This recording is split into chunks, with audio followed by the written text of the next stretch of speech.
Hoje eu não vou falar sobre nenhum texto bíblico, não decidi que hoje eu não iria pregar. Hoje eu quero só conversar com vocês e perguntar se Jesus previu tudo errado, se o que Jesus disse, de fato, não foi algo que não se cumpriu. Não se cumpriu. E se a gente tiver a coragem de olhar para as coisas que, de fato, nós temos como realidade histórica diante de nós, nesses 2000 anos, a gente teria que chegar à conclusão de que o que Jesus teoricamente previu de acordo com os cristãos não deu errado para a maioria, embora para mim não seja assim. Para mim esteja dando, infelizmente, tudo certo. Tudo certo. Mas para quem olha de fora, a impressão é de que deu tudo errado mesmo. Porque os cristãos se jactam tanto de que se Jesus entra na história da vida da gente, as coisas se tornam completamente diferentes, mas não é isso que se vê. Eu, por exemplo, nas minhas leituras e pesquisas da história da igreja ou da história da fé, desde o primeiro século, eu não consigo ver, não consigo encontrar nenhuma era áurea, nenhuma. Vocês me veem aqui diariamente falando e batendo seriamente no cristianismo. Eu tenho algumas pessoas, até queridas amigas, meus filhos na fé, que não entenderam até hoje que não dá para se defender o cristianismo sob hipótese alguma. Outro dia eu vi um filho na fé meu dizendo que a igreja evangélica não conhece a história do cristianismo, por isso é que ela é assim, tão confusa como ela é. E eu fiquei olhando, falei, esse rapaz ficou 20 anos comigo. Teve aula de tudo que é jeito, conversa de tudo que é jeito, participou da minha intimidade e não entendeu nada. Ele está aí achando que o problema dos evangélicos é não ter compreendido a história do cristianismo, quando na realidade é justamente o oposto. A realidade dos chamados evangélicos hoje é que eles são realmente coerentes com a história do cristianismo. Eles não conhecem a história para contá-la como um acadêmico contaria, em cronologia, citando as conexões, os cruzamentos, as mutações dos grupos, o que cada um gerou o quê, quais as implicações de natureza histórica, sociológica, econômica, do surgimento, do aparecimento de cada grupo, o que se produziu na mente, na atitude social, política das pessoas em cada um desses grupos, em cada uma dessas gerações. Então, quando você de fato conhece, e não precisa ser do quarto século para cá, de Constantino para cá, virou Babel, virou uma zona absoluta. Mas antes de Constantino, antes do quarto século, preste atenção no que eu estou lhe falando, é importante o que eu estou lhe dizendo, é simples, mas fundamental. Antes do quarto século, nós também não tínhamos grande coisa. Na realidade, nós nunca tivemos. O que nós tínhamos de melhor, antes do quarto século, antes do imperador Constantino, quando o movimento de Jesus ainda era chamado só de igreja, era chamado só de os do caminho, era chamado só de comunidade da fé, era chamada por qualquer outro nome que não fosse cristianismo, que foi quando esse movimento que começou com Jesus e ganhou uma configuração comunitária no Pentecostes, existiu durante 300 e poucos anos e aí se transformou em cristianismo.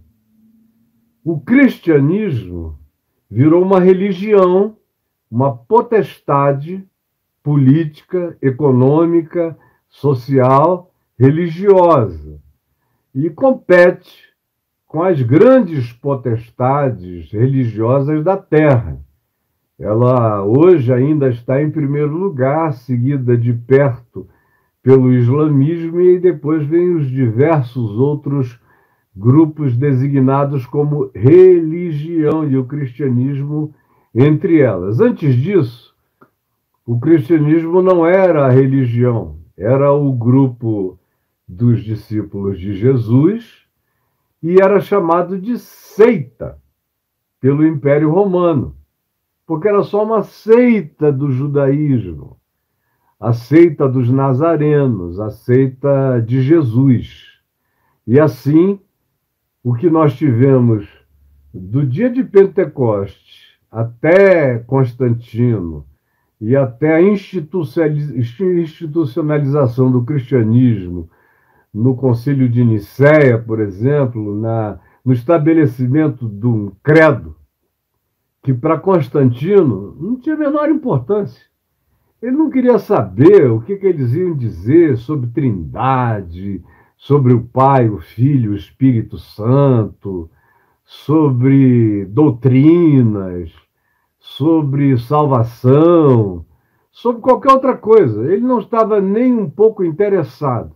Ele só queria era acabar com a confusão entre os bispos cristãos, a briga, as cismas, os conflitos, as facções, os ódios, as raivas.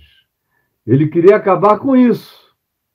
Nada além disso. Então, o que ele falou é: me deem, não dezenas de doutrinas, mas me deem um credo, uma confissão. Porque se vocês, bispos, escreverem uma confissão, eu vou autenticá-la. E daí para frente, o que vai valer é essa única confissão. E é em torno dessa única confissão, desse único credo, que eu vou criar a unificação do meu império. De modo que, mais do que por qualquer razão de verdade, ortodoxia, clareza, cristalinidade, coerência com os ensinos dos apóstolos ou qualquer coisa assim, o que Constantino queria era um bloco monolítico para chamar de seu. E para dizer: olha, eu valido esta declaração, eu valido essa anatomia de Deus. E essa anatomia de Deus é a que será aceita. Essa cara de Deus, esses traços de Deus, esse tipo de Deus, esses juízos divinos, esses dogmas inegociáveis, a partir dos quais nós vamos viver e praticar.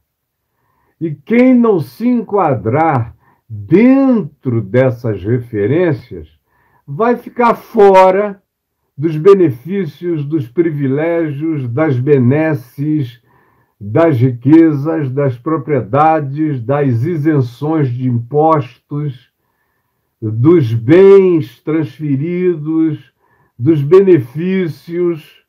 Quem não assumir, não abraçar, não vai ter os benefícios que se pode receber quando se adota essa prática que eu vou chamar de única, que eu vou chamar de absoluta, que eu vou chamar de minha.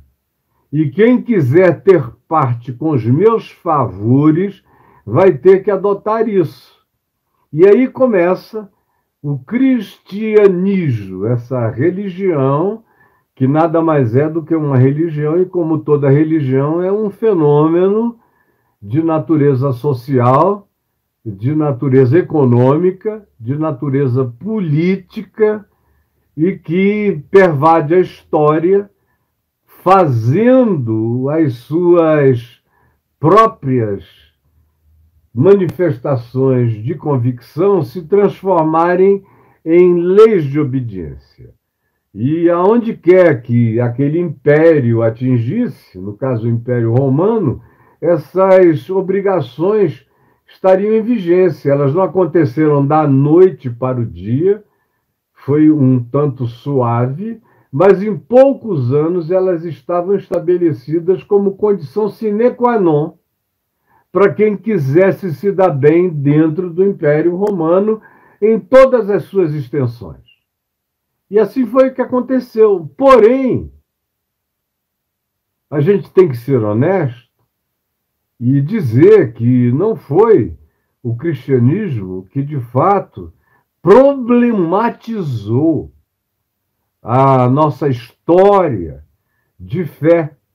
O cristianismo agravou imensamente, criou um pilar, uma estrutura de natureza política poderosa, como a gente viu ontem o Papa Francisco dizer, que com certeza o único remanescente de um império contínuo nesses últimos 2000 anos, ou quase isso, que existe na Terra, é o catolicismo romano. Ele estava dizendo com toda a verdade, sinceridade e crítica, até nesse sentido, porque ele não é um homem dessas continuidades e não se vale delas, mas ele as conhece, as admite. Ele é um crítico do processo, mas ele usa o processo para ver se realiza todo o bem que ele consiga.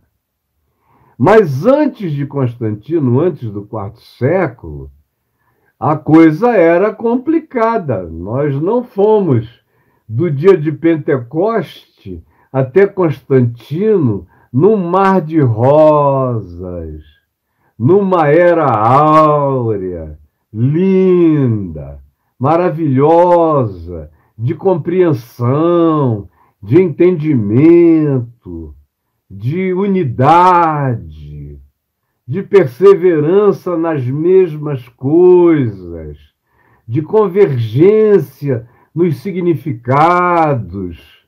Não, não foi assim. Não foi assim, a começar de Jerusalém. Acontece o Pentecoste e eles, ao invés de cumprirem o que Jesus tinha mandado, não fizeram nada. Ficaram lá. Jesus tinha dito, vão, preguem em Jerusalém, Judéia e Samaria até os confins da terra, mas eles decidiram ficar lá, em Jerusalém, fizeram um ninho, viraram passarinhos, fizeram um ninhozinho, e aquele grupo se fechou como uma seita. Seita é que vende tudo que tem, cada um pega o que tem e dá para aquele sustento, e, sobretudo, eles viraram uma seita de perspectiva escatológica, ou seja, esperando que Jesus voltasse em pouco tempo, que Jesus tivesse subido no Monte Olival e depois de alguns poucos anos fosse voltar outra vez. Foi por isso que eles saíram vendendo casas, bens, propriedades, tudo que tinham, colocando aos pés dos apóstolos. E aí, como todo mundo empobreceu, Durante um período curto, todo mundo teve tudo, o que era de todos, numa conta geral, numa soma geral, num recurso geral, num armazém geral, num depot geral para todo mundo. No entanto, quando todos nós vendemos tudo que temos, paramos de trabalhar nos nossos ofícios cotidianos e nos dedicamos a orar, a ficar com as mãos para cima, esperando a volta do Senhor, ou apenas rodando em volta de Jerusalém, indo ao templo, tentando converter sacerdotes, escribas, fariseus, aristocratas jerusalêmicos, como eles ficaram ali nos primeiros 5, 6, 7, 8 anos, sem sair dali, sem irem ao extremo da Judéia, que é uma besteira. Se eu sair daqui da minha casa e for até a Papuda, eu já cheguei no fim da Judéia, quase, praticamente, ou no meio dela, dependendo da direção em que você caminha. Então é tudo muito simples. Para ir a Samaria, eram 25, 30 quilômetros, e você estava em Samaria. Jerusalém, Judéia, Samaria, dali para frente tudo era confins da terra. Mas nem a Samaria eles iam, eles não queriam sair do ninhozinho, viraram uma pequena seita. E como toda seita, como todo grupo que vive em função de si mesmo, correndo atrás do rabo, esperando Jesus voltar, escatologistas radicais, assim como os essênios lá em Qumran, tinham se tornado em separatistas, porque se separaram da sociedade e viraram escatologistas radicais, esperando o Pai de Justiça descer dos céus. A mesma coisa a primeira comunidade cristã em Jerusalém. Ficou esperando a volta de Jesus e foram empobrecendo a tal ponto que ficaram pobres. Ficaram pobres, e quando houve uma fome que chegou naquela região, houve algum aperto de natureza financeira e de produtividade, eles passaram fome.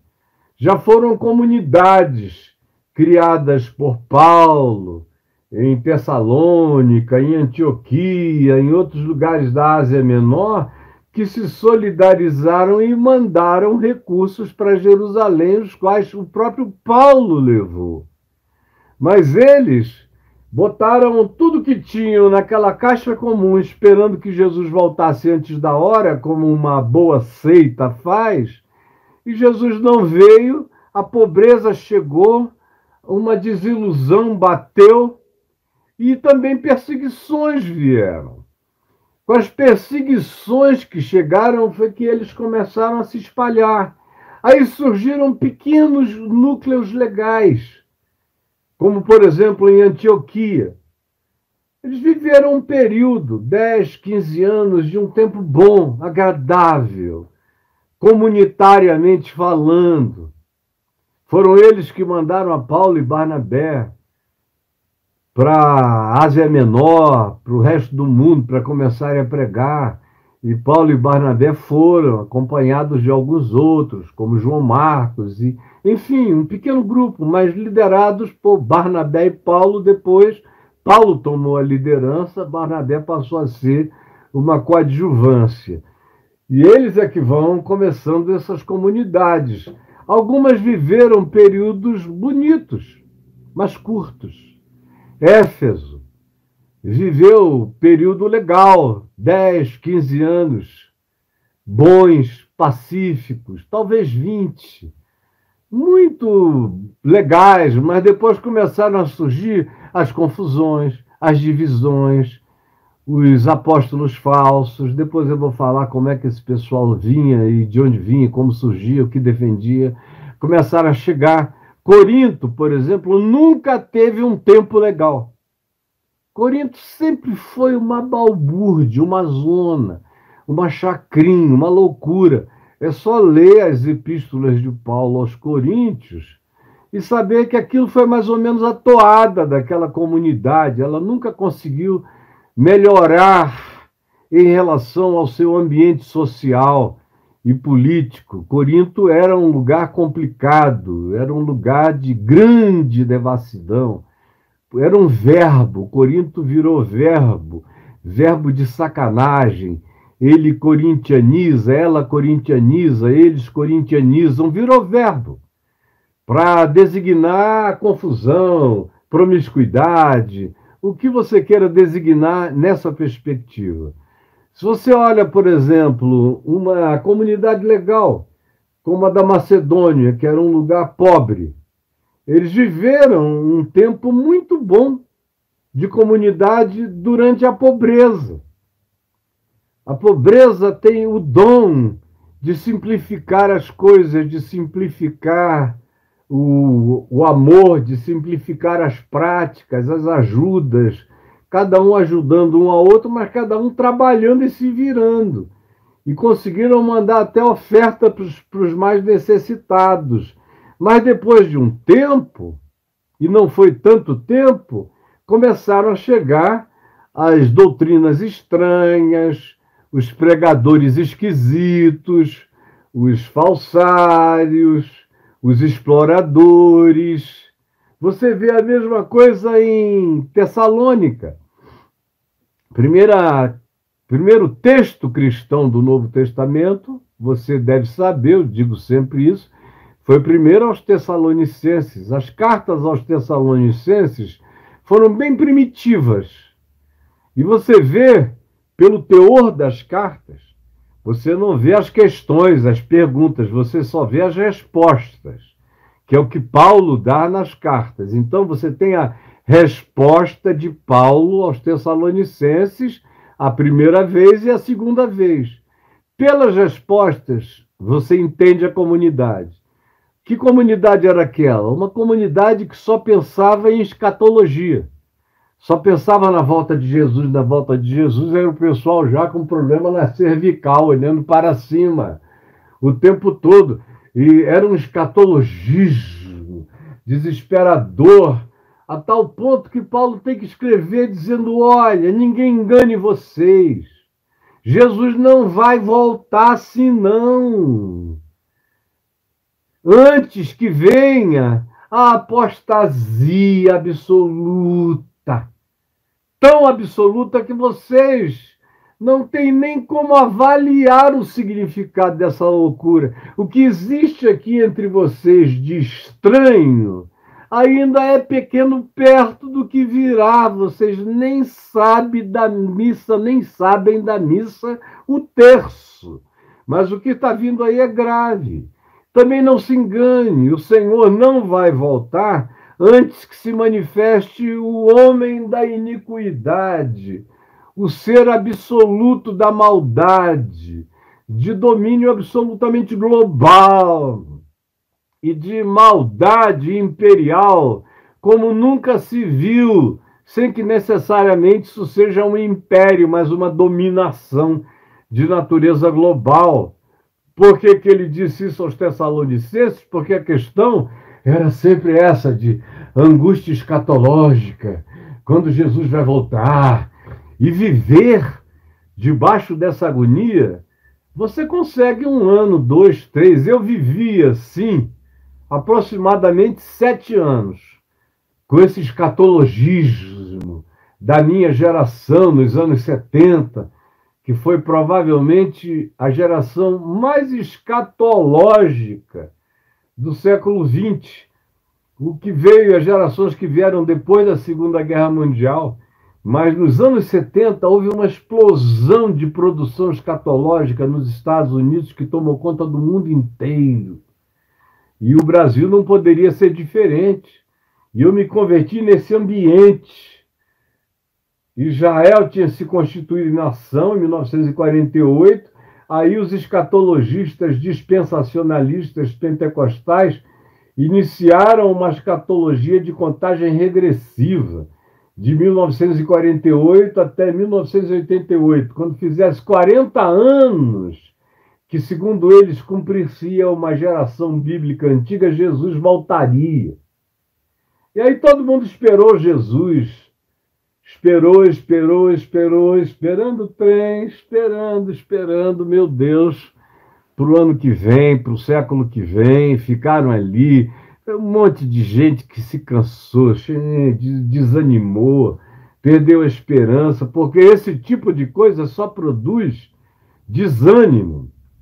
No entanto, como eu estava dizendo, antes de Constantino, desde a igreja de Jerusalém no Pentecoste, nós nunca tivemos uma época áurea, como alguns pensam. Eu vejo pessoas batendo só no cristianismo, parece que dando a impressão de que nós cristãos tivemos 300 anos de uma época de ouro, linda, maravilhosa.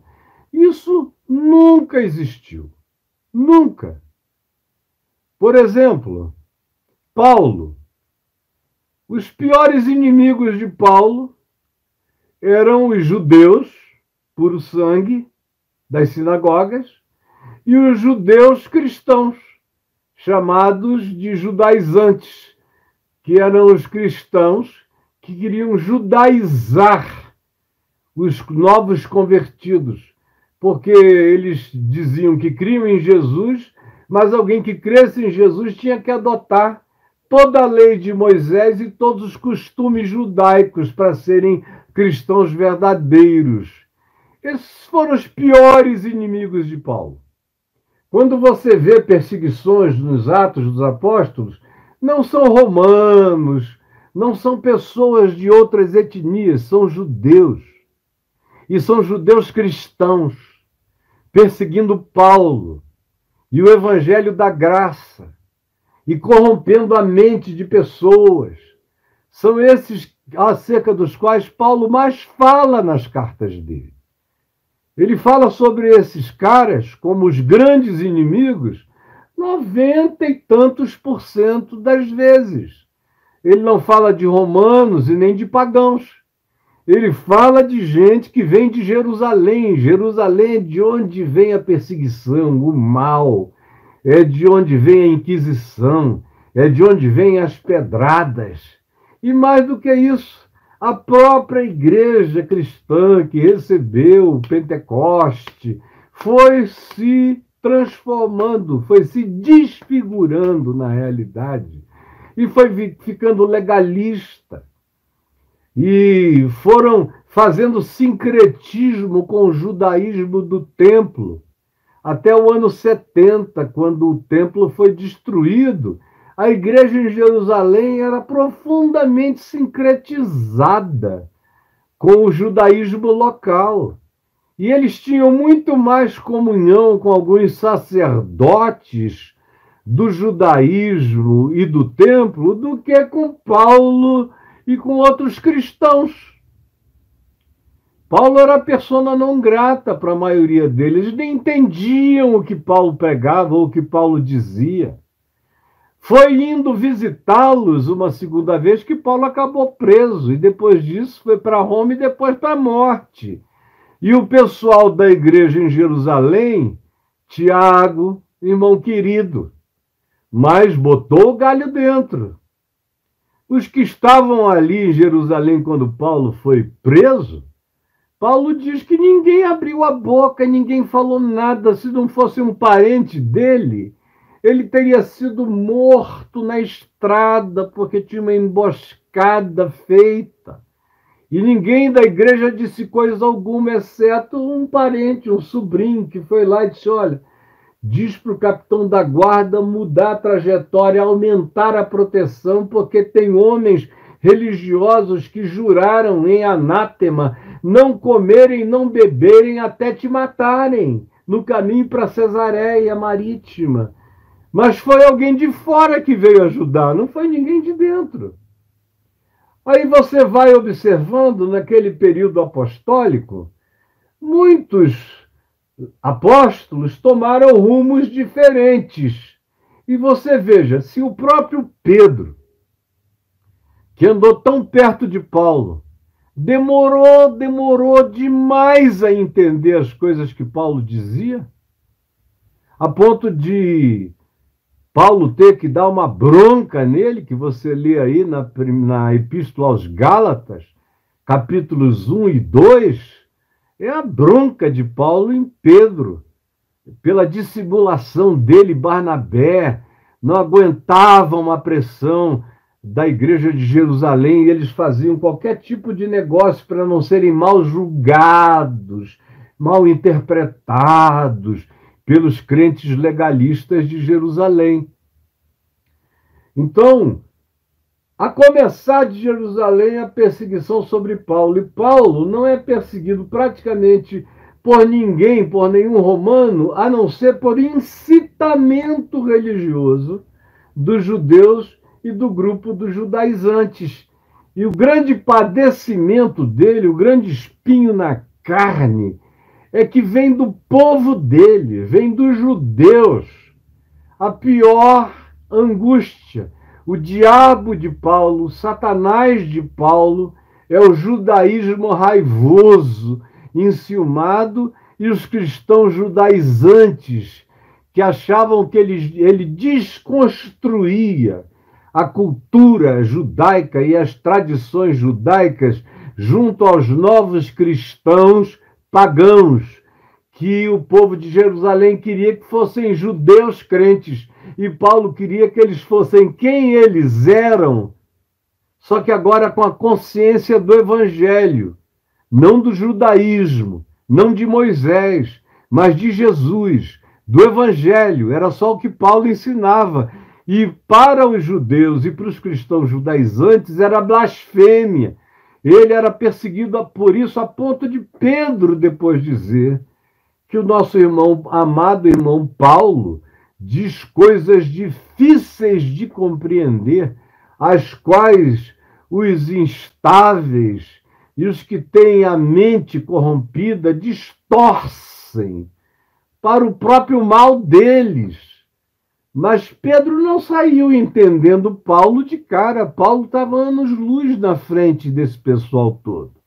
E agora, se Pedro, que era um dos mais próximos, e Barnabé, que andava com Paulo, e a tradição diz que era primo dele, às vezes não entendiam o que Paulo ensinava, ou o próprio Barnabé, lá na Galácia, se uniu a Pedro para fazer uma dissimulação e dizer: quem sabe não é bem assim, para não ficar mal com o pessoal de Jerusalém. Imagina os outros apóstolos que não tiveram a bênção do convívio com Paulo. Alguns, quando saíram por causa da perseguição. Depois da perseguição a Estevão, logo depois de um tempo, alguns tiveram que ir. E uns foram para um lugar, outro para outro. Todo mundo escolheu o seu rumo. E houve muitas adaptações. Nem todos os apóstolos eram Paulos. Assim como Pedro nunca atingiu a consciência de Paulo. Assim como a maioria deles também não atingiu. É por isso que a gente encontra naquele período, aí por volta do ano 33, 34, ou melhor, a gente tem que acrescentar 5 anos à nossa cronologia, porque Jesus nasceu 5 anos antes do nascimento do Cristo do calendário gregoriano. Então, aí por volta de 40 anos depois, o que aconteceu foi que a própria igreja em Jerusalém foi virando do jeito que eu já descrevi, e depois de algum tempo os apóstolos foram se espalhando e havia uma quantidade enorme de perversões da pregação, que a gente encontra Paulo falando. Paulo morreu no ano 64. Portanto, em aproximadamente 30 anos, e Paulo não estava convertido desde o início, desde que Jesus foi assunto aos céus, mas durante aquele período, quem sabe durante 25 anos, Paulo viu todo tipo de perversão da consciência da fé penetrar as comunidades que ele próprio ia criando. Ele começava tudo certinho, bonitinho, Jesus, o evangelho da graça, a reconciliação, a paz com Deus, está tudo pago, tudo consumado, não há mais dívida, vocês não estão obrigados à lei de Moisés, vocês são gente do evangelho, de uma obediência superior, a justiça do reino de Deus, que se cumpre pela prática do amor, e ensinava tudo que vocês aprendem aqui. Mas bastava chegar alguém de fora. Alguém dizendo que existia uma bênção especial, ou inventando alguma coisa, como lá em Corinto, a ressurreição já aconteceu, ou inventando uma outra doutrina, olha, teu pai morreu, ele era crente, não era não? Então por que você não se batiza pelo seu pai, ou teu avô, ou pela tua ancestralidade toda? Foram criando uma religião de ancestralidades que podiam ser salvas pela água do batismo. Inventaram histórias as mais variadas. Ou então a ressurreição já se deu. Se você não foi, agora encontra outro caminho. E tudo que você puder querer inventar de modas doutrinárias, eles já tinham inventado. E com a aproximação dos grupos e das seitas gnósticas, a palavra gnóstica significa conhecimento, era uma filosofia que tinha uma quantidade enorme de braços e de variáveis, embora houvesse umas 3 linhas principais, mas ela tinha muitas variações, ela tinha um degradê bem significativo de variações, estava presente em todo o Império Romano. Todo o Império Romano estava cheio disso. E aí o que acontece? Acontece que, imagina, aquelas comunidades, ninguém tinha Novo Testamento, ninguém tinha um texto, ninguém tinha carta de Paulo aos Coríntios, ninguém tinha carta de Paulo aos Romanos, ninguém tinha nada disso.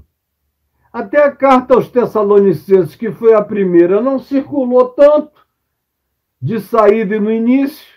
Então era mais ou menos cada qual por si. Aí chegava alguém, falava bem, naquele tempo, uma condição absolutamente superior a qualquer outra, era a fala.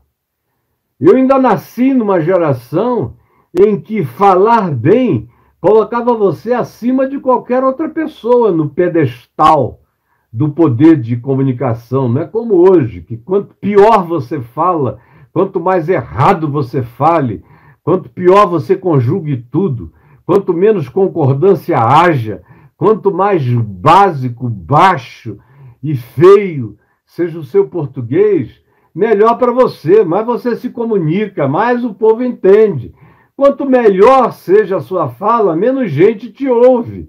Mas naquele tempo, falar era o instrumento precípio, era o mais importante. Os homens glorificados no passado, até há 40 anos atrás, 50 anos atrás, eram os grandes oradores.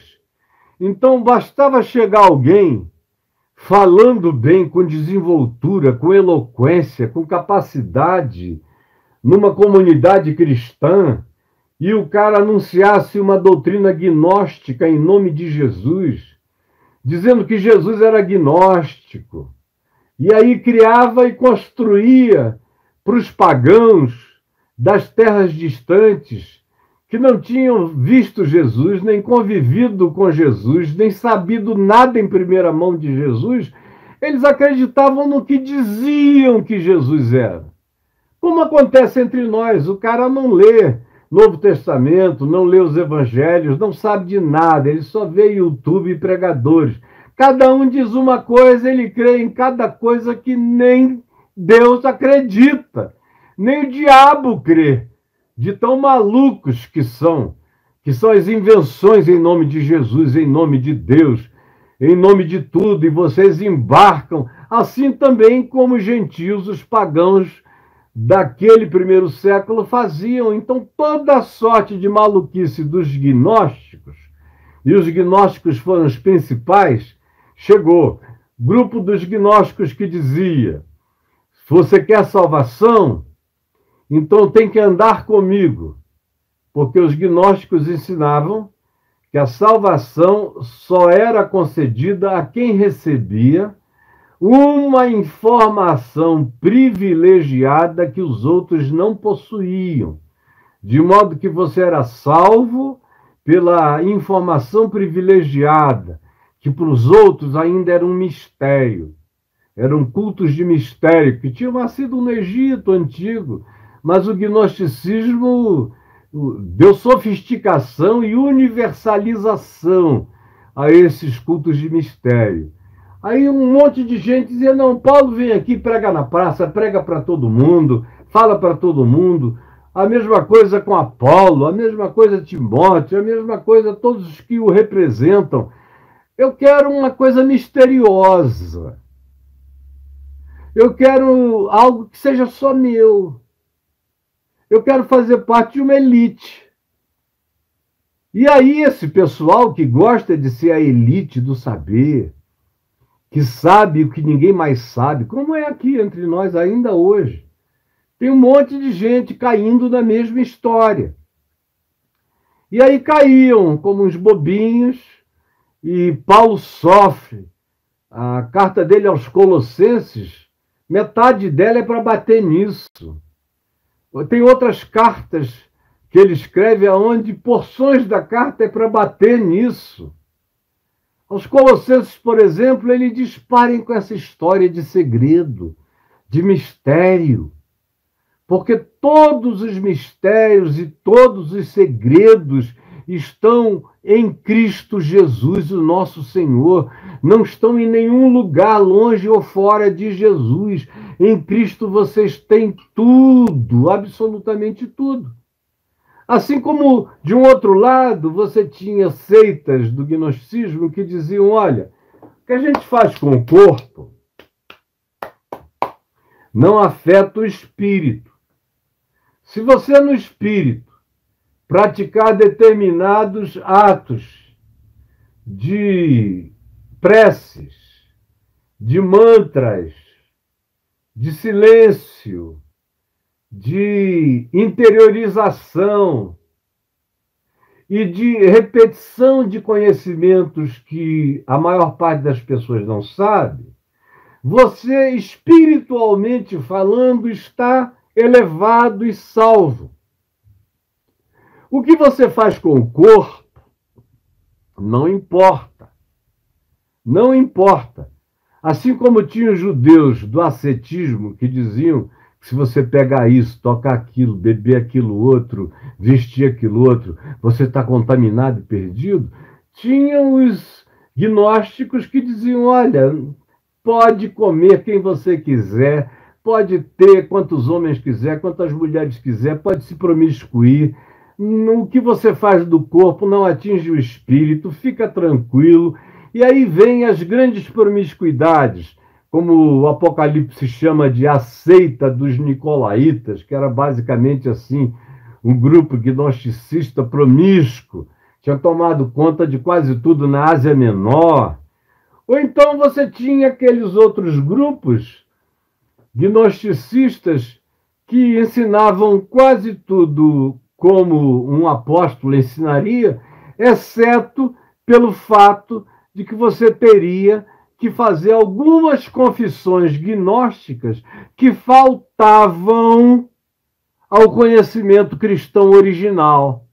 Então, o menor que eles conseguiam realizar era dizer que na fé em Jesus ainda tinha algumas poucas coisas a acrescentar, ou tinha algumas coisas a diminuir. Segundo o Evangelho tinha coisas para tirar e coisas para colocar. Era a terceira via gnosticista, no primeiro século. E os judaizantes. Isso foi um inferno. Não teve uma única igreja que tenha tido paz, que tenha tido sossego, que não tenha se corrompido, que não tenha adotado loucuras, que não tivesse entrado em repreensibilidades terríveis. Você veja, por exemplo, o maior exemplo disso são as chamadas 7 igrejas do Apocalipse, que vieram no final do primeiro século, aquelas cartas, aquelas 7 igrejas. Final do primeiro século. No máximo início do segundo, os primeiros anos, mas foi no final do primeiro século. Você veja que a única igreja que não recebe uma repreensão veemente ali é a de Filadélfia, que é a menorzinha de todas. As outras estavam todas corrompidas. Teologia da prosperidade, sincretismo misticista, com feitiçaria, com culto misturado a Esculápio, lá em Pérgamo, com adorações diversas, com absorção de comidas sacrificadas a ídolos, como se aos ídolos sacrificadas, sem saberem que o ídolo nada é no mundo, eles, todavia, continuavam crendo nos ídolos e comendo comidas sacrificadas aos ídolos como devoção. Isso continuou, isso prosseguiu, e eles faziam de tudo. Quem chegasse e dissesse que tinha uma nova palavra, embarcava todo mundo junto.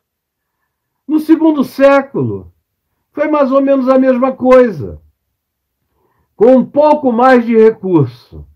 Já tinha gente um pouco mais letrada, os discípulos dos apóstolos já eram pessoas com mais conhecimento de grego, já tinham mais conhecimento de cultura e literatura, já tinham conhecimentos clássicos, já não eram pessoas tão básicas. Então, do segundo século em diante, você já tem alguma elaboração de pensamento, um pouco mais denso, um pouco mais sofisticado, e algumas manifestações mais profundas de recolhimento devocional, recolhimento, início de movimentos de meditação, de afastamento da muvuca citadina, urbana. Começam a ter esses grupos, mas eles também começam a ficar fanáticos. No terceiro século, quando surgem os grandes ermitões, que vão para os desertos, que veem a igreja já toda misturada, confundida, confusa, misturando Jesus com outras coisas, alguns se afastaram, e nesse afastamento se tornaram fanaticíssimos. Aí eram pessoas que queriam se salvar pela abstinência, se salvar pela renúncia, se salvar pela negação, se salvar pela sujeira, pela imundícia. Gente que era capaz de ficar 30 anos sentado num pedaço de pau, numa tábua em cima, fazendo cocô embaixo, xixi embaixo, e só comiam quando alguém puxava, botava uma comida na cordinha deles para eles comerem. Passavam sol, passavam chuva, se santificando para o Senhor, 30 anos como Santo Antão. E outros que fizeram tantas loucuras absurdas, que se enfurnaram em cavernas, que ficaram cobertos de fungos. Eram coisas horríveis. Não houve essa era de lucidez, de consciência, que tenha durado. Não houve 20 anos disso. Nem 50 anos, não houve.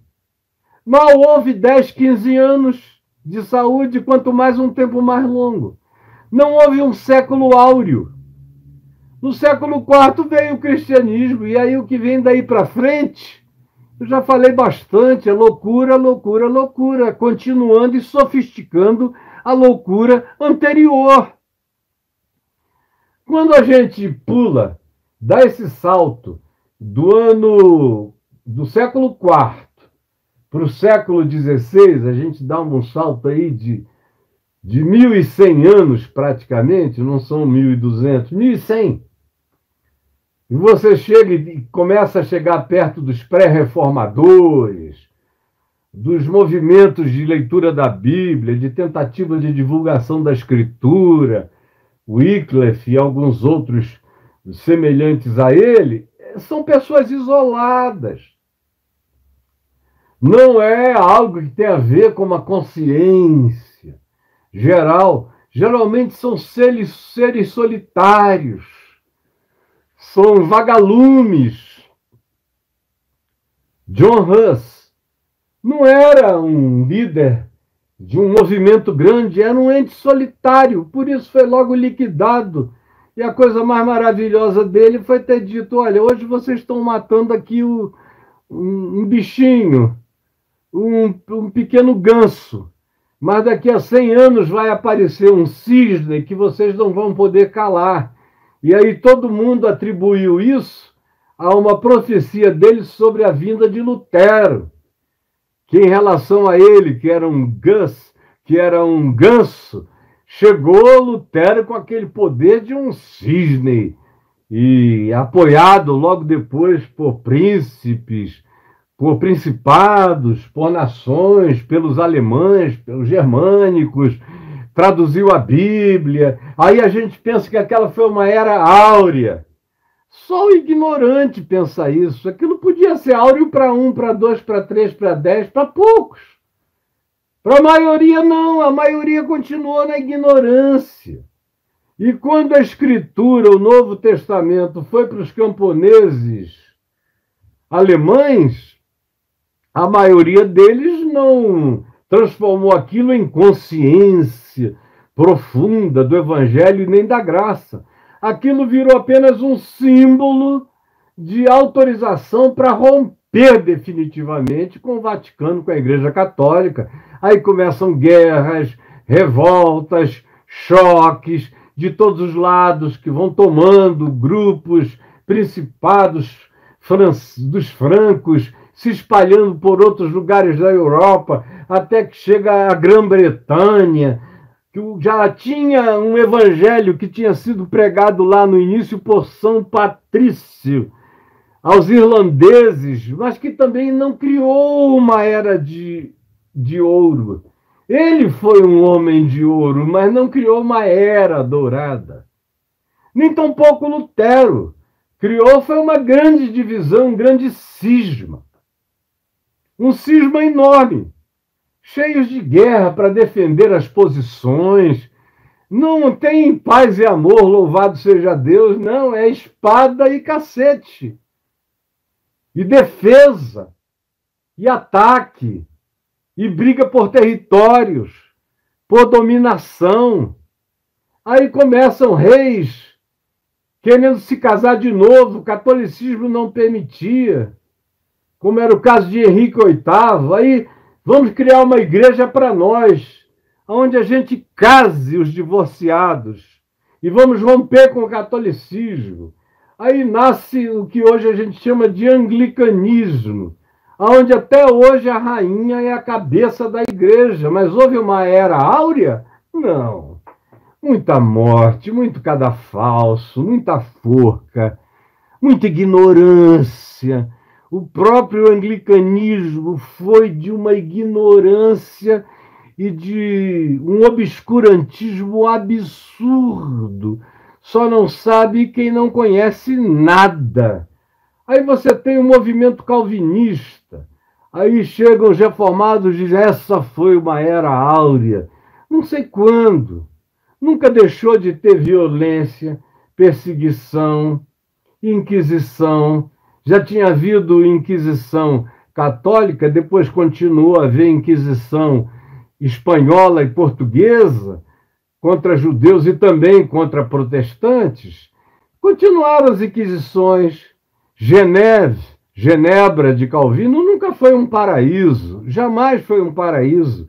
Era um lugar de lutas, de tensões, de angústias, de gente com opiniões diferentes, de cismas, de complôs. O próprio Calvino teve que ficar fora da cidade cerca de 5 anos para não morrer.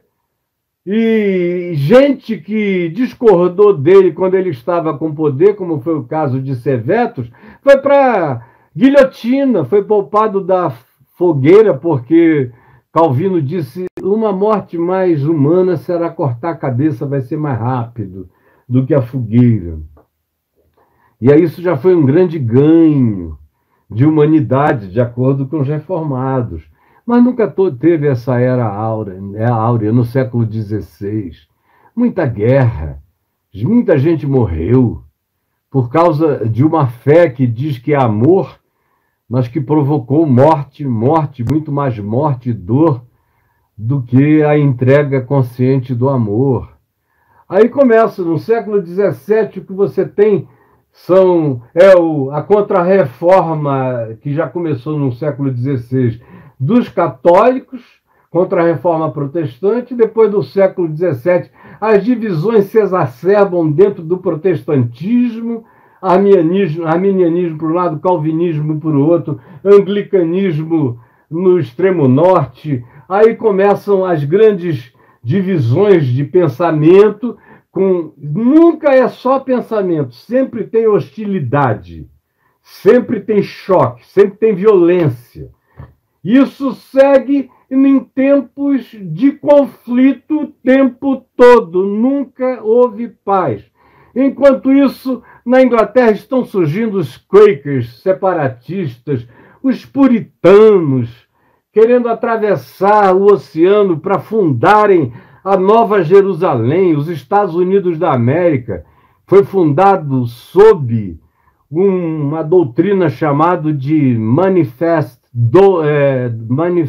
Destiny, Destino Manifesto, e que eles diziam que eles eram o novo Israel e que a América seria o novo Israel, a Nova Jerusalém. Eles eram o novo povo de Deus e foram para lá com essa função. Então, matar índio, destruir quem estivesse lá, os povos autóctones, tudo isso fazia parte do processo de purificação. Assim como já tinha havido os cruzados, e eu passei batido em cima deles, na viagem do século X para o século XI e XII, aquele morticínio de cruzados matando islamitas, maometanos e vice-versa, guerras para lá, guerras para cá, derramamento de sangue em nome de Jesus. Jerusalém, que é a cidade da paz, foi a cidade mais miserável de ódio, de guerra, de disputa que a Terra já conheceu. Não há nenhum chão no planeta Terra que tenha sido objeto de mais disputa de ódio religioso do que Jerusalém.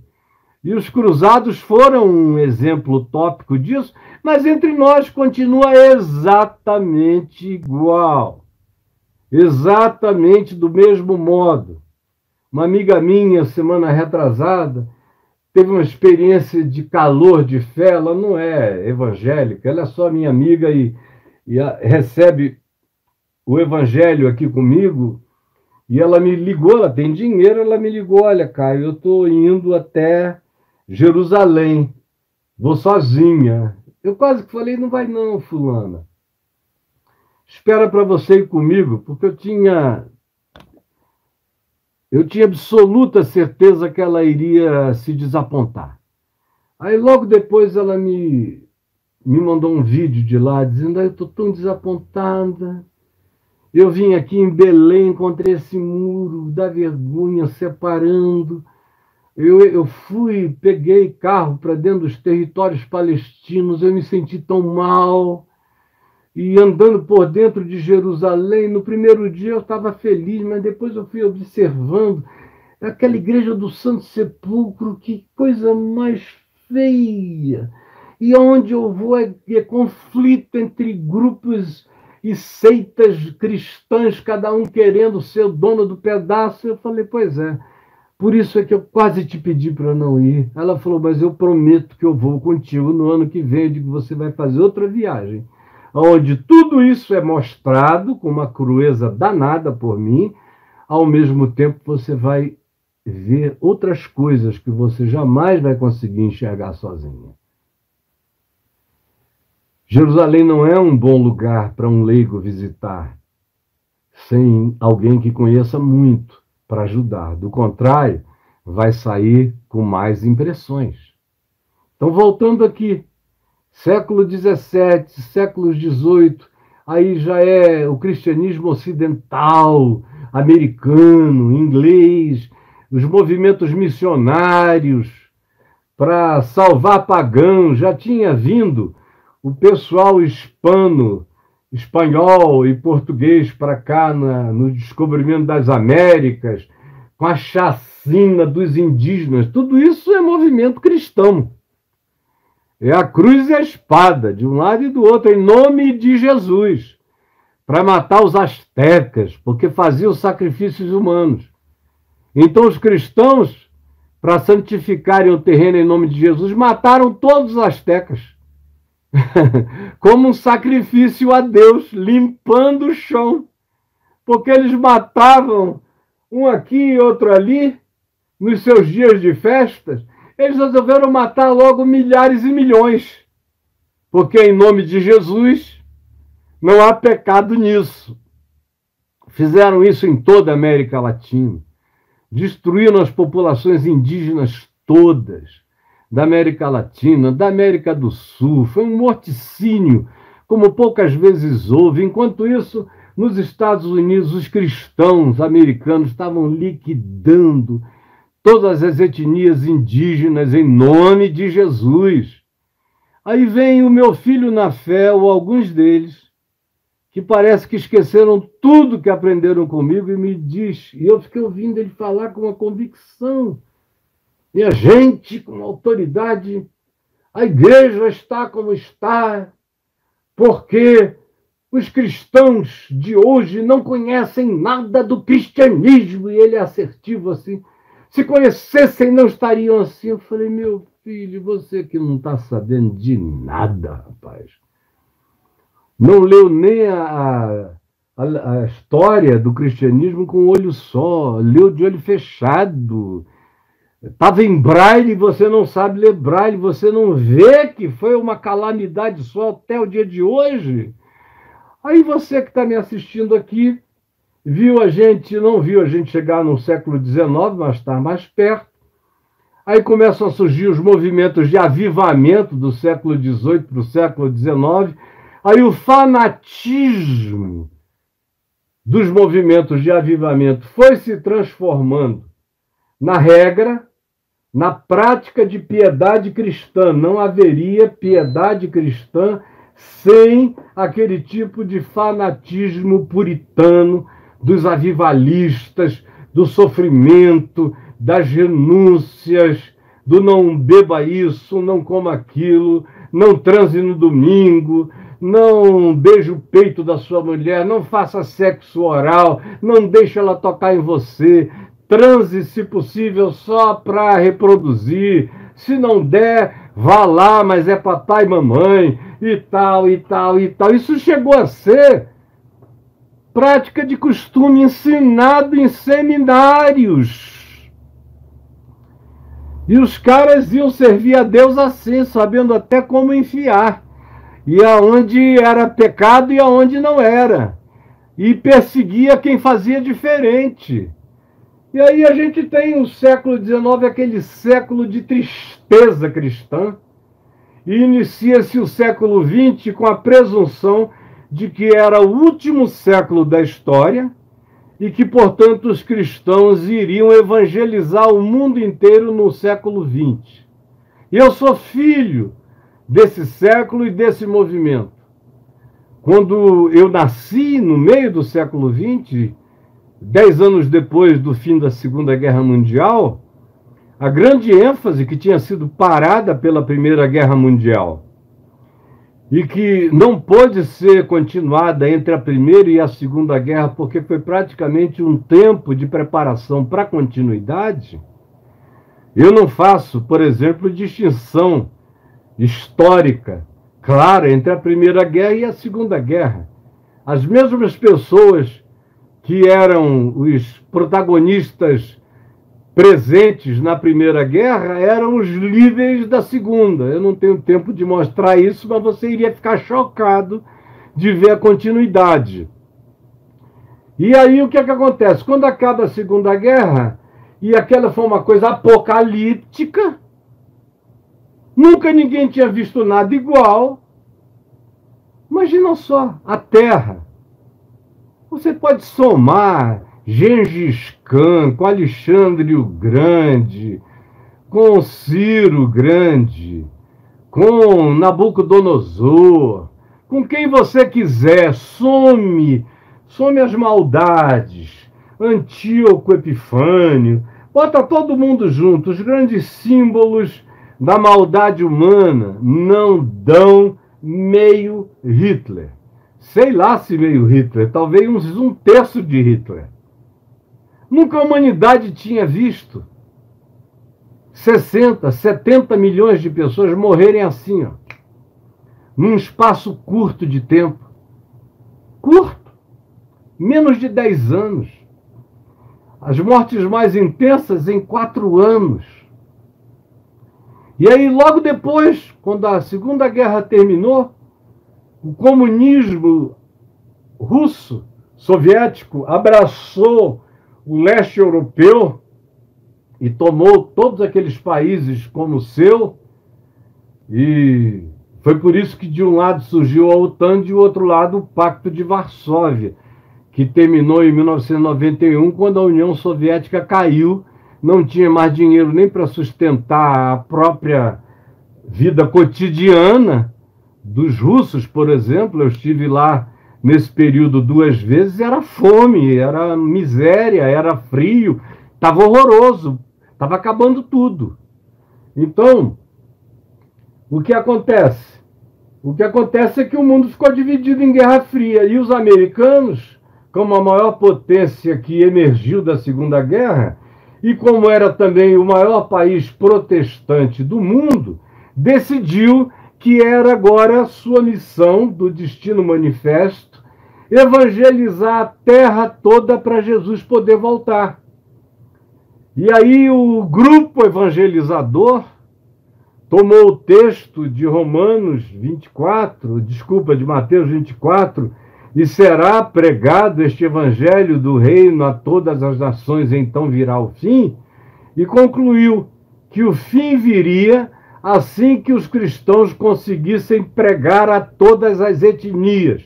Então foi aquele desespero para treinar cristãos antes do século XX terminar, para naqueles 50 anos seguintes, todas as tribos indígenas, todas as etnias indígenas, autóctones, terem sido evangelizadas.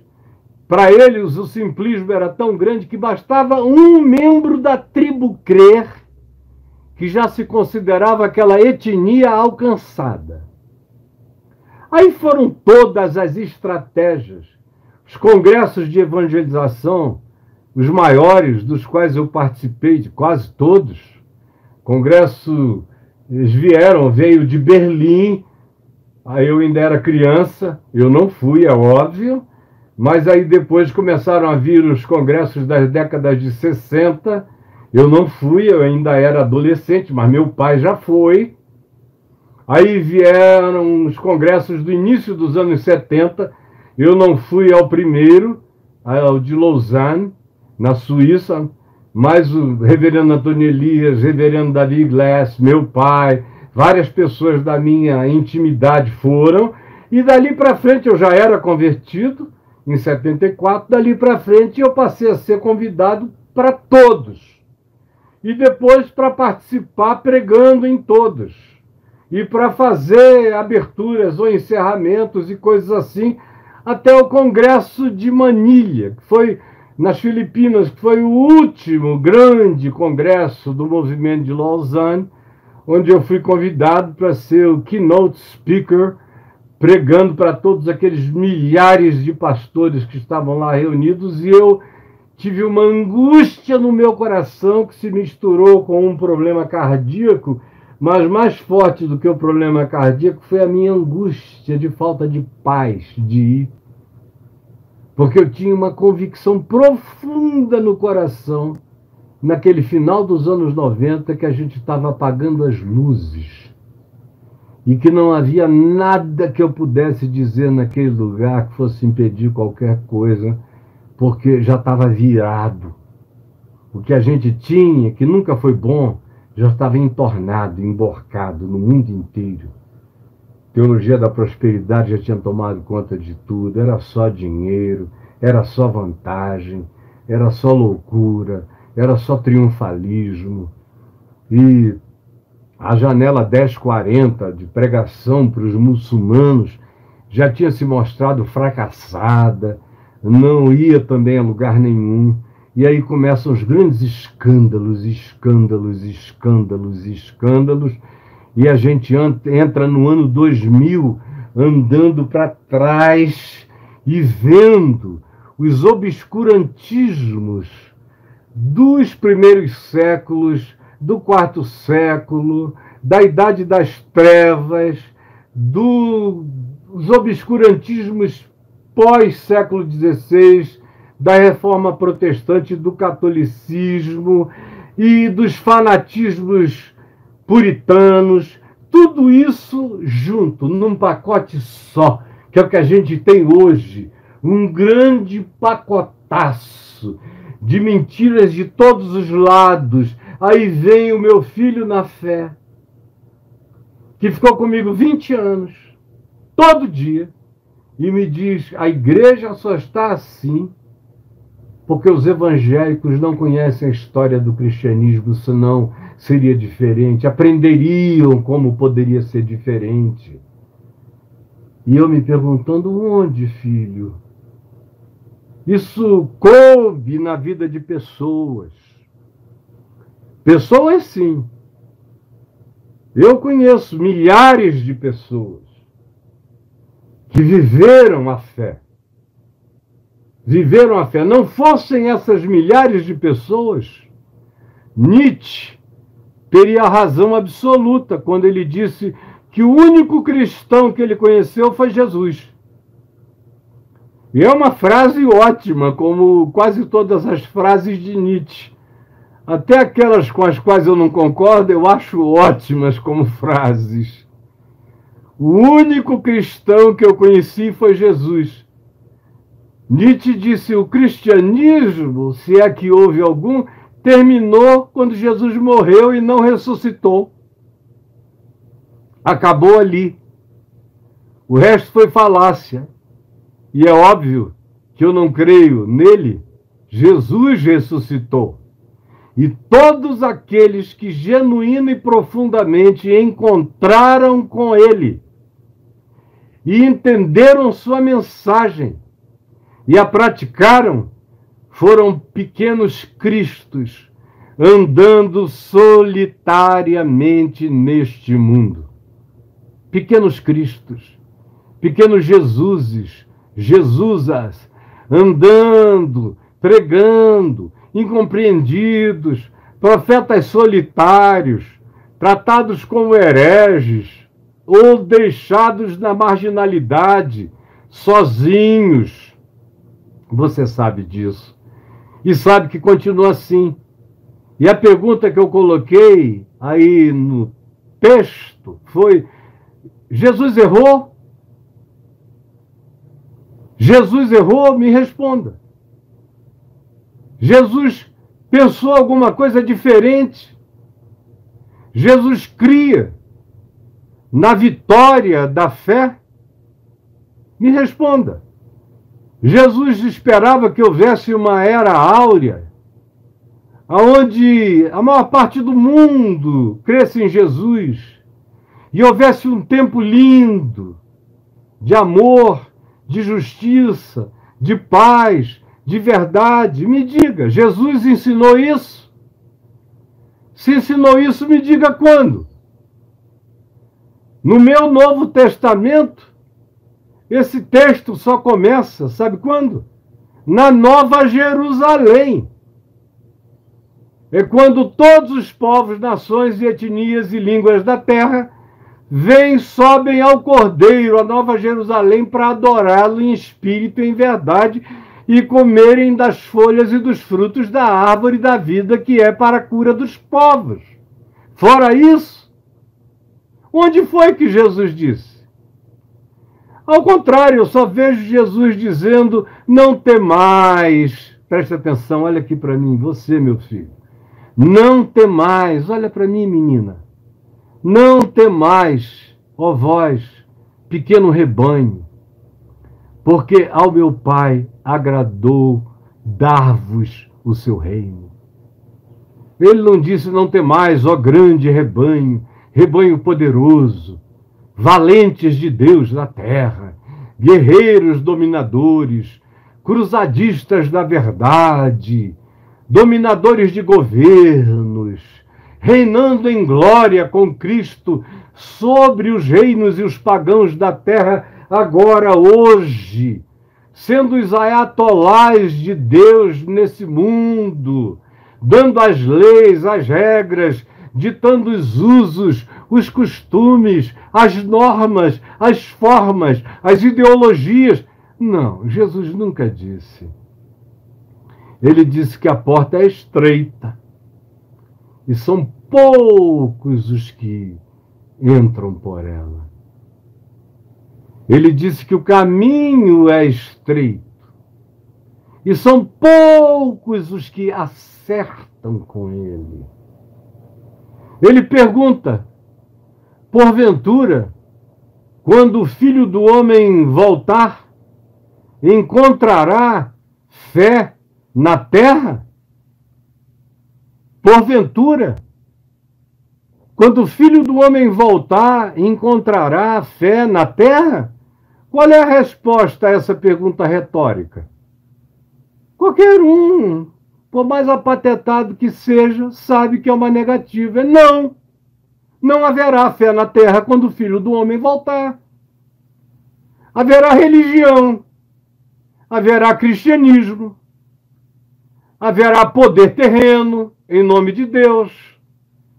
Haverá grandes sedes. Haverá grandes potestades religiosas usando o nome de Deus, o nome de Jesus. Mas fé, prática do Evangelho, justiça, paz, amor. Sem justiça não há paz. E aonde há paz, ela só se valida pela prática do amor. E aonde há a verdadeira fé, ela só se faz genuína pela prática do amor. Porque a fé sem amor está morta. Ou seja, a fé sem obras, sem o fruto do amor, está morta. Quando o Filho do Homem voltar, encontrará porventura fé na terra? Então, que cristianismo é esse a ser rememorado? Que cristianismo é esse a ser rememorado? Que cristianismo é esse a ser rememorado? Eu conheço seres humanos que viveram Jesus. Alguns lindos, e alguns eram cristãos. Houve alguns que nem cristãos eram, e que viveram o Evangelho mais do que qualquer cristão. No século XX, do século XIX para o século XX, viveu um homem na Índia chamado Sadhu Sundar Singh. Ele era a manifestação de um Paulo. Ele era a manifestação de um ser, eu não vou nem dizer de um Pedro, porque ele estava para além da consciência de Pedro. Pedro nunca alcançou aquela percepção. Um homem extraordinário, um homem raro. No século XX, você tem Mahatma Gandhi. E, a meu ver, foi o indivíduo que mais e melhor praticou o que Jesus ensinou como fé, como evangelho, para ser vivido na história humana, no meio da sociedade humana. Ninguém fez isso com mais veemência do que Mahatma Gandhi, nem Martin Luther King, nem Billy Graham, ninguém. Todo mundo é aprendiz desse gigante. Agora, onde é que houve? Foi na Igreja Batista de Richmond, aonde houve esse cristianismo americano? Não. Foi na Rua Azusa? Não. Onde é que foi que houve? Foi no avivamento argentino, que só tinha doido? Não. O avivamento brasileiro, de dente de ouro, e de um monte de maluco caindo no chão. Tem gente aqui que nem sabe a era do dente de ouro. Nos anos 90, teve um acesso aqui de dente de ouro. O cara ficava ungido, aparecia um dente de ouro nele. E não era dente de dentina, não, era um dente de ouro. Uma vez, um amigo meu e eu, meu amigo dentista, se deu ao trabalho, doutor Valdemir, que deve estar me assistindo aqui, se deu ao trabalho de pegar um dente de ouro daquele e abrir. O material mais podre, não tinha nada de ouro ali, mas virou símbolo de unção cristã no cristianismo ocidental, dos Estados Unidos à Patagônia. Reunião da DONEP, de Mori Cerulo, de teologia da prosperidade. A teologia da prosperidade, não sei se você sabia, menino, menina, era validada por dente de ouro. Havia tanta gente que você conhece que está aí, eu não vou citar o nome deles não, porque é vergonha alheia, mas eles continuam pregando como se nada tivesse acontecido. Na realidade, esse pessoal vai passando de uma loucura que não deu certo para outra e não explica nada para ninguém. E você vai se convertendo no meio de uma loucura, vai pensando que aquilo está começando agora. Mas a própria história dos dentes de ouro, dessa unção fajuta da prosperidade, já tinha acontecido antes da história do cristianismo. Mas você não sabia.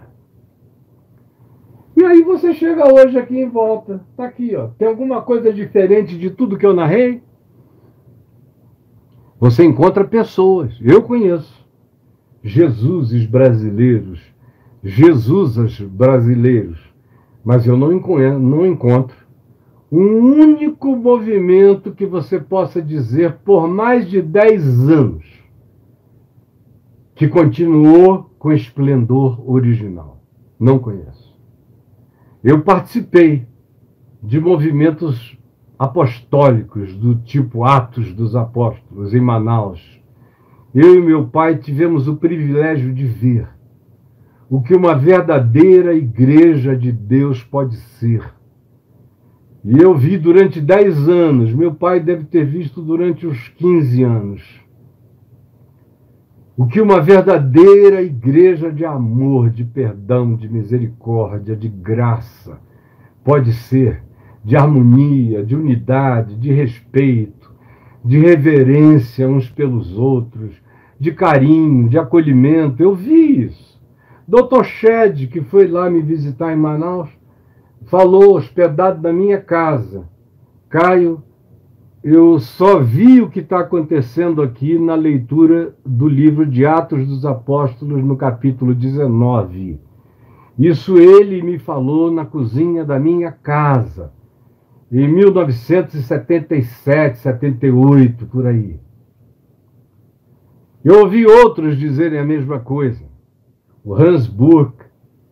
Eu vi alguns outros que vieram de longe e olharam para o que estava acontecendo ali e disseram: meu Deus, isso aqui é inusitado. Como eu também vivi uns 5 anos de muito espírito da igreja do melhor jaez. Quando eu fui pastorear a Igreja Presbiteriana Betânia em São Francisco, sucedendo o reverendo Antônio Elias, nós vivemos uns 5 anos de glória, de amor, de carinho, de reverência. Eu nunca me senti tão amado. Foi em Manaus e lá. Amor, amor, amor, carinho. E aquela reverência pura, aquela coisa santa. Agora, as pessoas não parecem ter a capacidade da continuidade. Ou então basta tirar um, que é o foco irradiador, e aí devagar, 2, 3, 4, 5 anos, tudo começa a se esfacelar, porque a grande maioria não conhece o Evangelho para si. Dependem sempre de algum outro que seja o intérprete. Se o intérprete é bom, eles vivem um período bom. Se o intérprete é ruim, eles se perdem por inteiro e não sabem voltar. Agora, Jesus nunca prometeu a geração nenhuma que nós teríamos uma era áurea. Ele disse que nós teríamos que estar sempre em estado de resistência. O que ele diz e repete o tempo todo é: vigiem, não durmam, não sejam virgens nécias, não deixem o fogo, a chama, o azeite acabar, não sentem em cima do dom, saiam a multiplicar talentos, não digam meu Senhor demora. E aí, como vocês estabeleceram um prazo para a volta dele, e ele não alcança esses prazos, porque ele não virá jamais, segundo o prazo de ninguém, aí gerações inteiras começam a se decepcionar. O escatologismo, a promessa da volta de Jesus, sempre precede as grandes barrigadas de depressão de uma geração inteira. Agora nós estamos vivendo uma fase de euforia política. Vamos ser os donos do país. Nos Estados Unidos, eles disseram, os protestantes, nós vamos ser outra vez os donos do país, como no tempo dos founders ou dos puritanos. Seja lá como seja, nós vamos ter a nossa voz afirmada, deu no que deu. E olha aqui no que está dando. E olha na América Latina inteira. Olha a África. A África evangélica está ficando pior do que a África pagã, de tanta maluquice que está acontecendo lá, mas vocês não veem nada, não é? Está tudo bem? Está tudo lindo? Aí chega alguém, como toda hora chega, gente dizendo: Caio, estou decepcionado com Jesus, porque nada do que ele prometeu aconteceu. Eu digo: o que foi que ele prometeu que não aconteceu? Ah, não, eu não vejo a igreja transformar o mundo. Ele nunca disse que iria. Ele disse que o mundo iria corromper a igreja. A apostasia. Ah, eu não vejo o amor de Deus praticado pelos cristãos. E quando foi que Jesus disse que o amor dele ia ser uma universalização da prática cristã? Ao contrário, ele disse: por se esfriar o amor, por o amor se esfriar no coração de todos, ou pela iniquidade se multiplicar para todos os lados, especialmente a partir de dentro das chamadas práticas da religião, a iniquidade com ajuntamento solene, praticada em nome de Jesus, para ter poder na terra, à medida em que essa iniquidade cresce. E a iniquidade que mais mata o amor é a iniquidade praticada em nome de Jesus, em nome do cristianismo, em nome da igreja. A pior, é a mais diabólica de todas.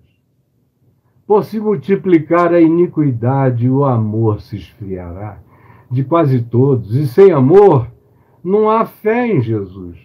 Porque a fé em Jesus se manifesta pelo amor.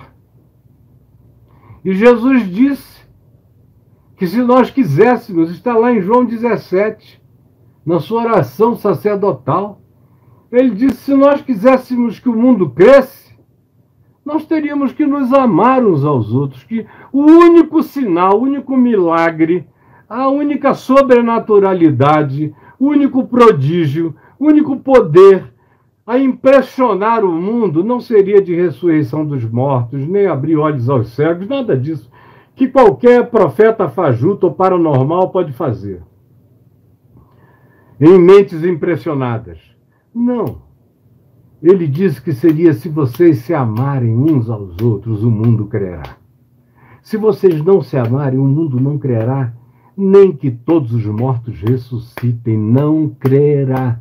Enquanto vocês forem esse povo do ódio, da intolerância, do antagonismo, da perseguição, da raiva, enquanto vocês forem assim, esses seres endemoninhados em nome de Jesus, endemoninhados em nome da igreja, endemoninhados em nome do cristianismo, vocês só vão matar o amor. A iniquidade vai crescer e o amor vai esfriar cada vez mais de quase todos. Não digam que eu não disse.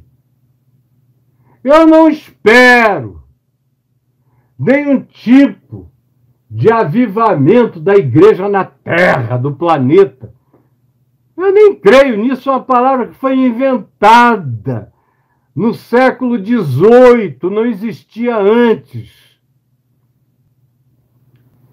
Eu creio nas coisas do Espírito Santo, como estão sendo feitas, por exemplo, hoje no Irã. Não tem um missionário lá, não tem ninguém. Mas o Evangelho entrou na sorratinidade. Aí um leu, creu, guardou. Não pode falar porque senão morre. Só pode viver. Aí o cara viveu, viveu, viveu, amou, amou, amou, perdoou, perdoou, perdoou, acolheu, acolheu. Foi tão diferente, foi tão lindo, foi tão bonito, foi tão sublime, que depois de um tempo, o vizinho começa a perguntar: o que é que tem contigo? Você é tão diferente. E o cara não tem a menor pressa para contar. Deixa o tempo passar, deixa o vizinho ficar perturbado. O que é que você tem? Onde é que você aprende isso? De onde você vive isso? E depois de muita convicção de que o indivíduo está, de fato, apaixonado pelo que ele viu em você e não sabe nem o que é que o cristão iraniano começa a dizer bem devagar.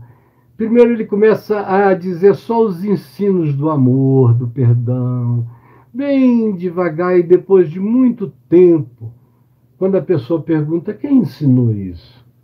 Aí ela diz: foi Jesus, um profeta dos judeus, mas que para mim é o meu Messias, mas eu não brigo por isso, nem quero discutir sobre isso, está tudo bem. Ele aparece no Alcorão 14 vezes e é tratado no nível de mais honra do que aquele que é dado ao próprio Maomé.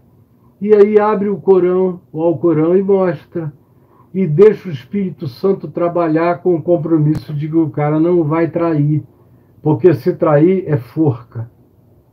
E essa comunidade que não tem visibilidade, que não tem templo, que não aparece, que está quieta, que ninguém sabe que existe, está crescendo a uma taxa de 20% ao ano no silêncio, sem líder, sem bispo, sem apóstolo, sem senhores do saber, sem nada.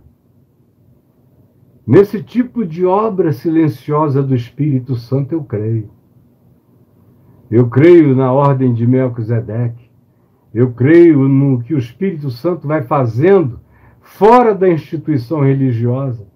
Foi a minha tese de ordenação há 50 anos, praticamente. O que Deus fez e faz fora das instituições religiosas, salvando as pessoas. Eu continuo a crer isso, do Velho ao Novo Testamento, ao dia de hoje. E vejo Deus preparando todo mundo. Às vezes você chega só para colocar o anel no dedo. Me dá teu dedinho aí, minha filha, só para eu botar ali essa aliancinha. Não conte nada a ninguém. Guarda e vive, vive. Hoje em dia você tem gritaria, falastrice, programa de televisão. Olha como Deus desentortou a minha espinha. O cara não tinha nada, eu só estava velha, doente. É sugestão. Até os demônios são fajutos, até o diabo é sem vergonha, nada é verdade.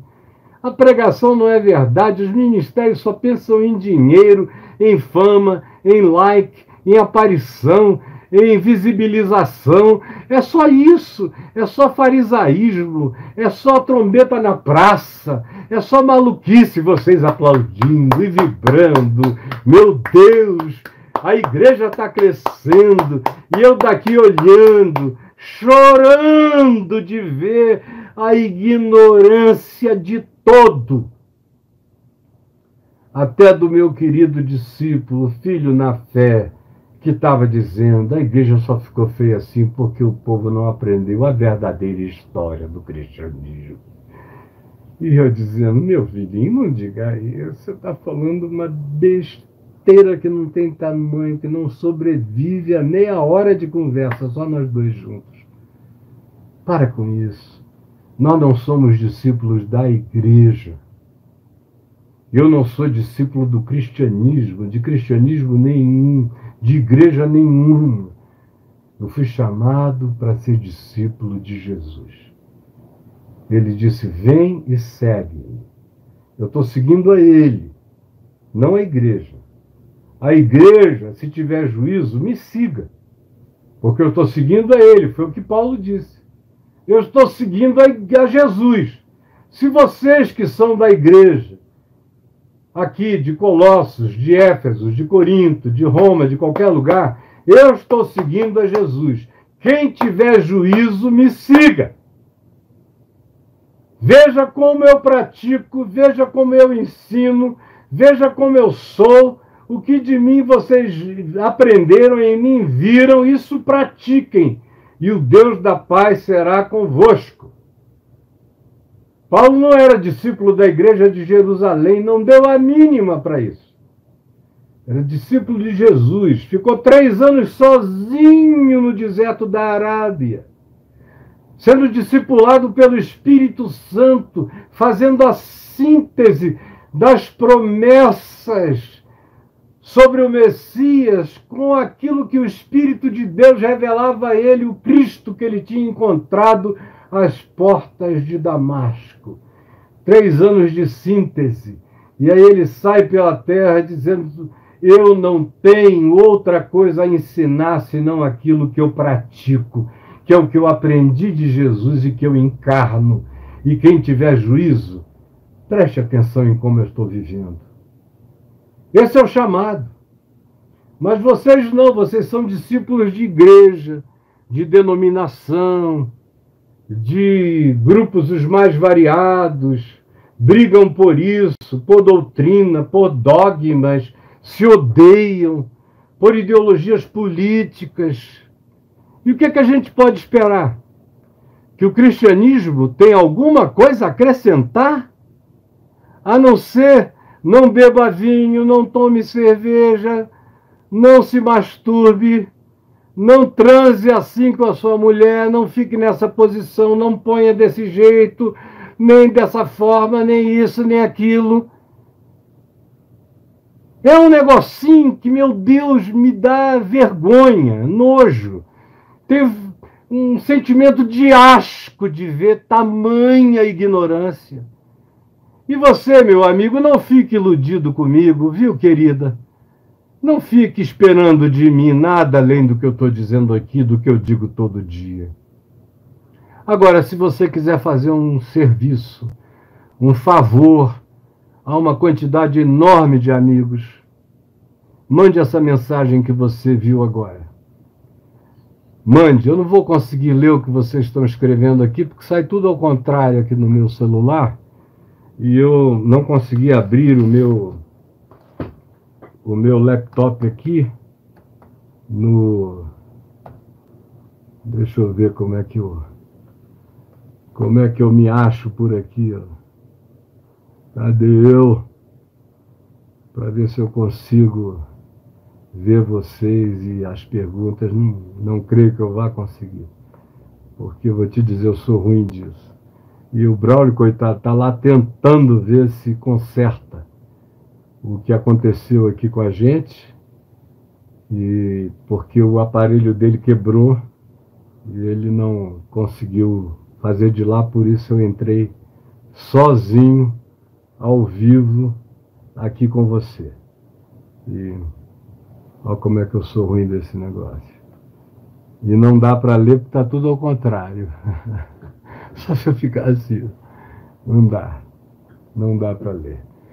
Mas você mande para os amigos. Eu, como não vou conseguir responder a pergunta de ninguém, vou terminar aqui. E quem quiser fazer alguma pergunta, eu vou fazer o seguinte, olha, só para... Deixa eu ver que horas são. São 15 para as 2. Eu falei 50 minutos mais ou menos hoje aqui. Mas eu vou passar para o Instagram. E aí, quem quiser ir lá para o Instagram e me fazer perguntas sobre esse tema de hoje, de agora. Eu esperarei por você lá. Mas você não saia daqui agora sem antes dar o seu like. Se você não é inscrito nesse canal, se inscreva. Se inscreva hoje e aperte no sininho. Dê o seu like, se inscreva hoje e aperte o sininho.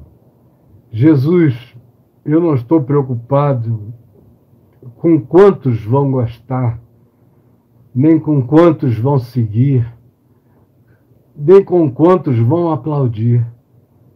Eu estou aqui como tua testemunha, testemunha solitária, testemunha às vezes gritando no deserto, mas sem medo da solitude, da solidão, nem do abandono, nem da hostilidade, nem de nada.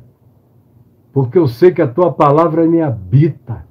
Eu sei que o evangelho sai da minha boca e a tua palavra é verdadeira nesse falar. Eu peço que o Espírito Santo gere profundo constrangimento, quebrantamento, para que as pessoas não fiquem com hostilidades contra a palavra da verdade, contra essa profecia da história. Mas dá que os olhos se abram, os ouvidos se desempeçam e os corações entendam. E as pessoas tomem a decisão de viver, ao invés de discutirem religião. Permite que elas esqueçam religião e vivam o evangelho, esqueçam o cristianismo e vivam o ensino simples da palavra de Jesus e não tenham referência alguma no cristianismo, exceto no evangelho e em Jesus. Jesus não é o cristianismo e o evangelho não é o cristianismo. O cristianismo são as doutrinas, os credos e os dogmas. Jesus não são as doutrinas, nem os credos, nem os dogmas. O único dogma de Jesus é o amor. E a doutrina de Jesus é a prática da palavra ensinada por ele, com simplicidade. Que isso entre na mente e no coração de cada um. É o que eu te imploro. Em nome de Jesus. Amém, amém e amém.